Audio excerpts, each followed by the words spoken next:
Bonjour, bienvenue sur vitalitéaccrue.ca. Alors, aujourd'hui, je vais vous parler du Candida. Le Candida, c'est une levure, et puis, ou un champignon, des fois on l'appelle un champignon, une levure. Et puis, la plupart des gens en ont du Candida dans leur système.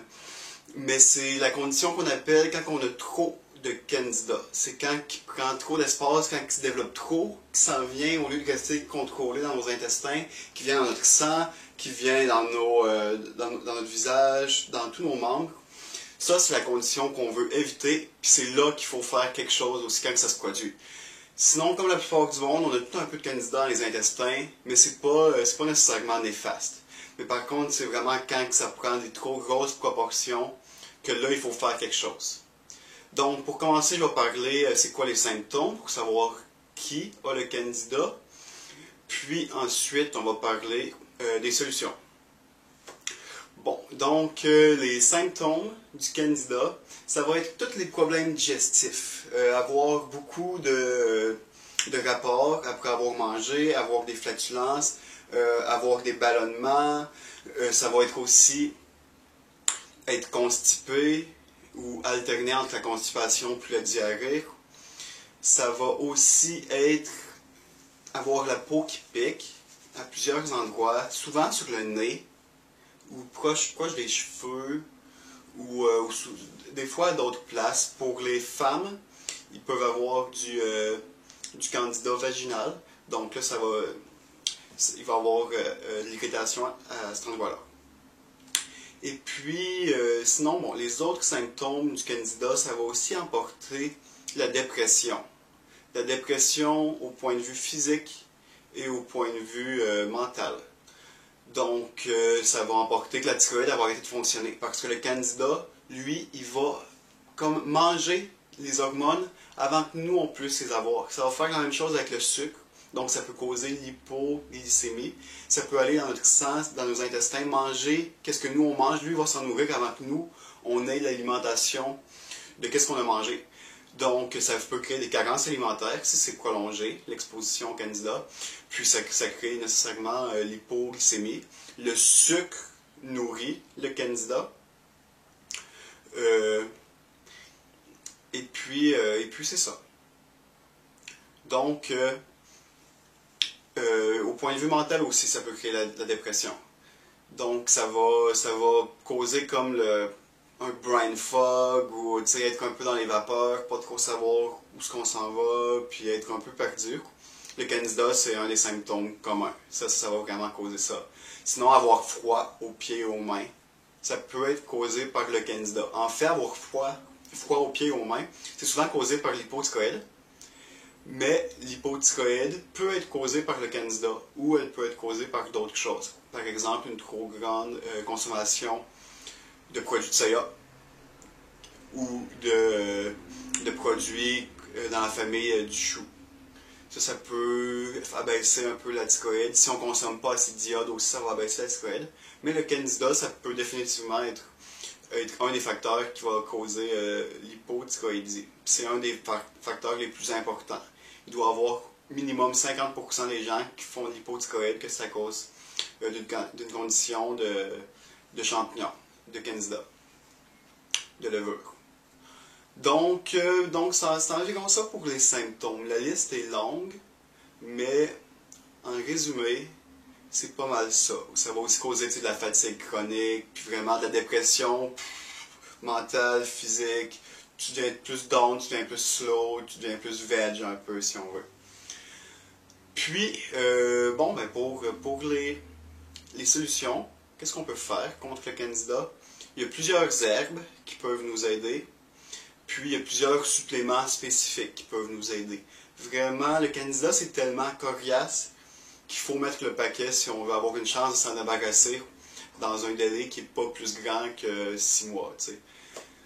Donc, pour s'en débarrasser, le Candida, il va falloir changer son alimentation. Ça va être la partie la plus importante. Éviter toutes les sources de glucides trop élevées. Y aller vraiment avec l'index glycémique le plus bas possible. Donc, évitez tous les grains, évitez presque tous les fruits au complet. Peut-être qu'on peut conserver quelques pommes, puis des baies, mais la plupart des fruits, on est mieux de les éviter au complet, puis aller plus vers une alimentation qui consiste de protéines et de gras. Donc, si vous connaissez Phase 1 de Gabriel Cousens, ou phase 1.5, ces deux phases-là, ces deux protocoles-là seraient bons à adopter lorsqu'on a le candida, puis en fait, c'est ça qui est recommandé. Donc ça, c'est pour l'alimentation. Sinon, pour les herbes, il y en a plusieurs. Il y a le pot d'Arco, ça c'est vraiment la meilleure contre le candida. C'est l'herbe antifongique la plus puissante qu'on peut se procurer facilement. Ensuite, il y a le reishi, champignon reishi. Ensuite, il y a cat's claw qui va aider, la greffe de chat. Ensuite, il va y avoir l'oregano, ou surtout l'huile d'oregano, qui est quand même bien connue. Puis l'ail, l'ail c'en est une super bon. Plusieurs gousses d'ail par jour, ou de l'ail âgé, qu'on peut avoir en supplément. L'ail âgé, l'avantage, c'est que c'est plus difficile d'overdoser. On ne peut pas trop en faire, tandis que de l'ail frais, cru, si on en fait beaucoup pendant trop longtemps, ça peut causer une situation hyper-immune où le système immunitaire est trop actif.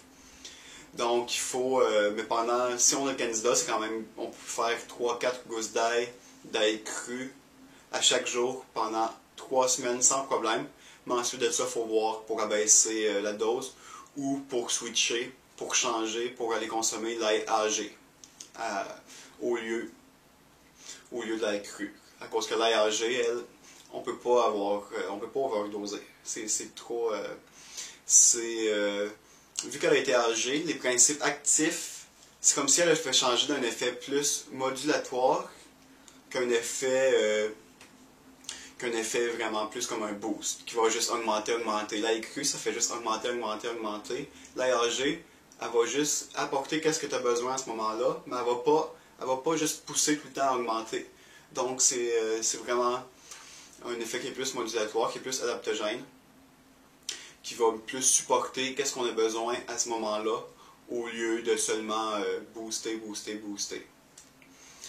Ensuite, dans les autres herbes ou les autres produits naturels qui peuvent aider beaucoup, il y a l'huile de coconut.